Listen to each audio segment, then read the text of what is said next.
this is weird, but what I felt like saying is kind of sad if you're watching this video, because maybe it means that you or your loved one is going for surgery, but also I'm glad you stopped by because I want to let you know that you're not alone in this. Today's topic, I want to share about making sense of your diagnosis. So maybe you've just gone to the doctor and heard that you have a heart problem that requires heart surgery. It could have been something that you already know because you're experiencing the symptoms, or you might be like me and have no idea that you have a heart problem at all, much less that you require surgery in the next month. So if that's you, I'm so sorry, but I just want to let you know that you can get through this. And here are some of my tips for how you can make sense of your diagnosis and really process what's going on for you.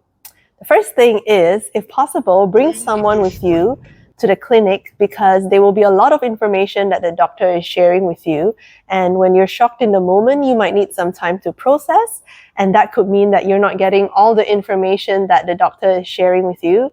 That is completely normal. If you're not able to bring someone with you, that's okay too. I think it's perfectly fine for you to ask the doctor if you can record the session. It might be weird, but you could play it back later just to make sure that you're not missing out on any points.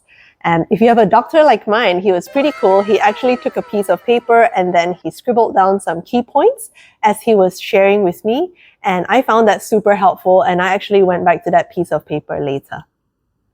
The second thing is, as I mentioned, you will have lots of information, especially in the first meeting. So if you need to, do schedule a second meeting.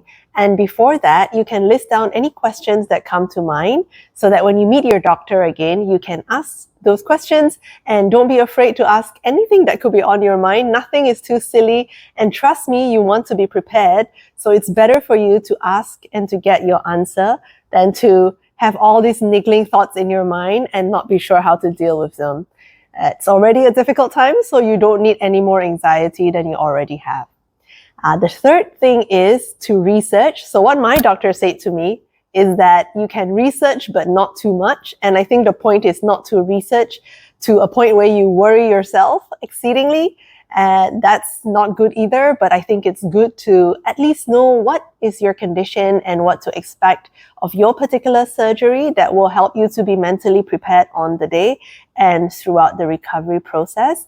If you're able to, you can talk to people who have gone through it before. The hospital might be able to connect you to a person who has gone through a similar surgery as you, because what I found is that medical practitioners will have very factual information to share with you, but there are some things you experience as a patient which would be, I think, quite unique to being a patient as opposed to a medical practitioner. So it does help to speak to someone who has gone through it.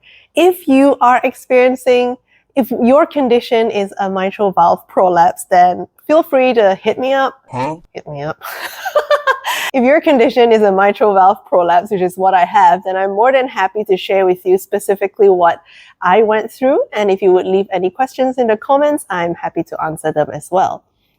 And I think most importantly, the fourth thing is to process your emotions. It is not easy to go through an open heart surgery, and whatever emotions you're feeling in the moment are totally fine and normal.